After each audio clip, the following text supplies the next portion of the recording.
দিদি বকুল দিদি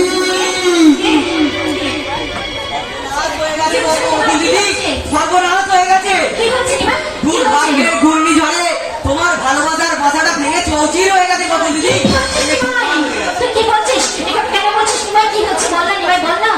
তা আমি মুখে বলতে পারবো না দিদি, দিদিমণি বলতে পারবো না, সেই কথাটা বলতে পারবো না দিদিমণি। তোমার জীবন থেকে পুরোটা ধীরে ধীরে মতো হারিয়ে গেছে।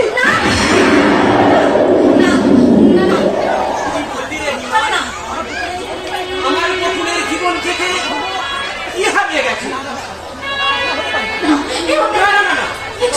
হতে পারে না। তুই মিথ্যে বলছিস নিমাই? মিথ্যে নয় মাস্টার মশাই। মিথ্যে মিথ্যে আমি যে তোকে ভাইয়ের মতো দেখতাম, তাই তুই আমার লোকে বাজে রাখা দিতে এলি ভাই।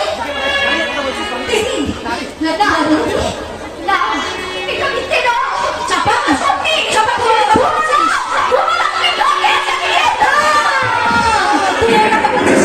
কথা বলছিস, কথা বলছিস।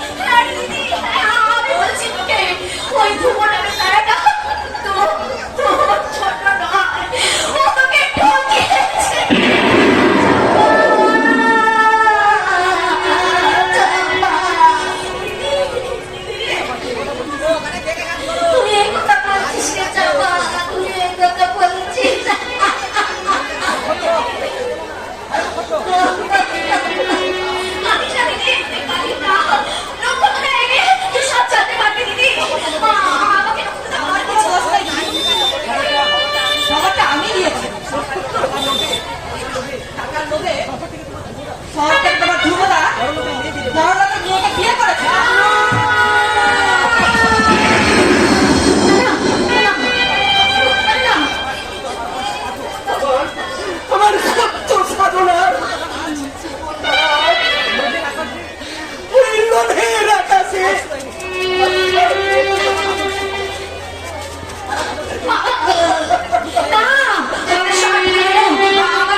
ভেঙে চড়তে থাকতেছি।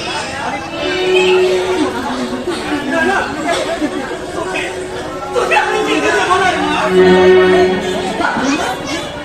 তোকে যে না দেখলে তোর চোখের জল দিলে আমি যে মরেও শান্তি পাবো না। দিদি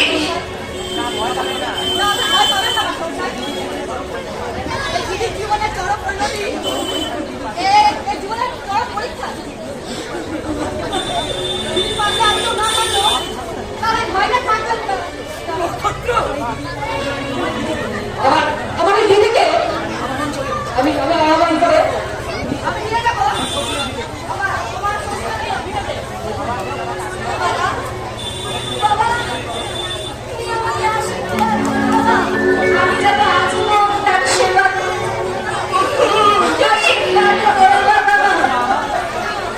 তুমি পরীক্ষা আমাকে মেনে নিতে সত্যি চলে যাবে। আরে বাবা, বিয়ে করতে মেয়েদেরকে শ্বশুরের বাড়ি চলে যেতে হয়। ওরা হাসবো হাস, হাসতে হাসতে হাসতে হাসতে আমি আমার স্বামীর ঘরে যাবো। দিদি